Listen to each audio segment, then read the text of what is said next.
The fact that our consciousness has now emerged, so a new emergence of awareness is dominating the whole field of human consciousness with profound implications for everyone.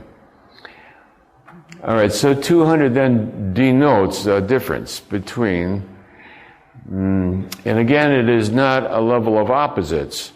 It's not that 200 above is one reality and below 200 is another reality. It's not good versus bad. This is a thermometer, and the presence of God, the presence of love, is what accounts for the calibration. Above this level, you go strong, and below it goes weak. And it looks like you're looking at true and false. It looks like you're looking at good and evil, but that is not the case. The case is that, you see, water is still water, whether it's ice, liquid, or steam.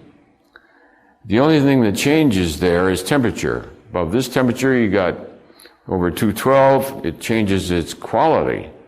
Then below 212, it turns back into liquid, it changes its quality, but it's still just water.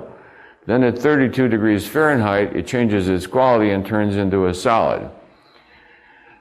So you can't say steam is the opposite of ice, or that water is the opposite of steam. You understand what I'm saying? I'm trying to get out of trying to use this in any kind of a positionality. As the temperature increases or decreases, then quality changes. The same with light in a room. There's not two different things, light and dark. There is intense light. As the light gets lower and lower and lower, it gets dimmer and dimmer and dimmer, and then it's harder and harder to see. And we say it's dusk or dark, There's only one variable, and that's light, the presence of light. That's the only variable. There's not two things, light and dark. You can't take a box of darkness and put it someplace or say, shine me some darkness in this closet. It doesn't have any existence.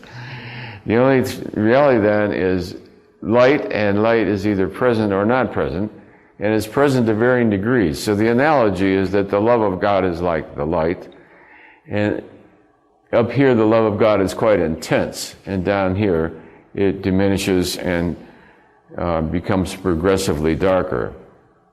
When this happens, the human emotion that goes with it goes through the whole panorama, from an ecstatic state, there's a state beyond ecstasy, a blissful state of absolute serenity and stillness.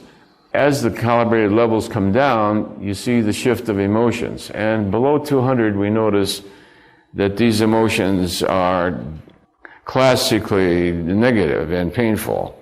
And here down at the bottom, they become quite severe, and suicide, they even lead to suicide.